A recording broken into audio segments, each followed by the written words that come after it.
Let's look at this rocket sled here. It's going on in the snow, but it wants to stop. There are two little devices mounted on the sled, and they can eject gas. And so the forward one is used to eject gas to make the sled stop.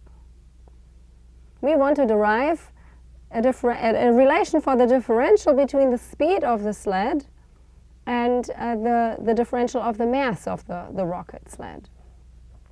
But before we do that with the rocket equation, we need to actually consider what else we know about this system. Well, we know that the dry mass has a mass of m naught. The fuel mass is given also as m naught. And we know that at time of t equals 0, the speed of the sled is v naught. We also know that at a later time, t plus delta t, we have the sled here, whose mass is now m of t plus delta t. And we have this little mass parcel that has been ejected, so the gas, and that has the mass of delta mf, so the mass of the fuel. We furthermore know that relative to the sled, this little gas parcel is moving with a speed u. The rocket equation says that my force, my external force, has two terms.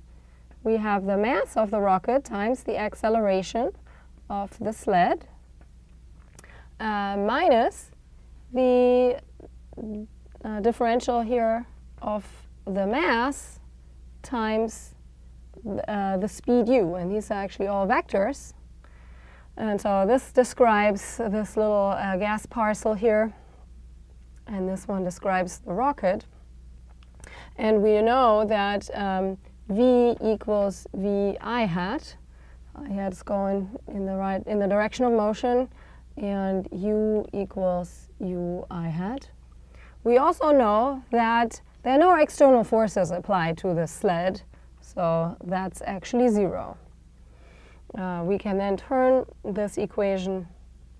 We can apply all of this. We will get 0 equals mr dvr dt minus dmr dtu.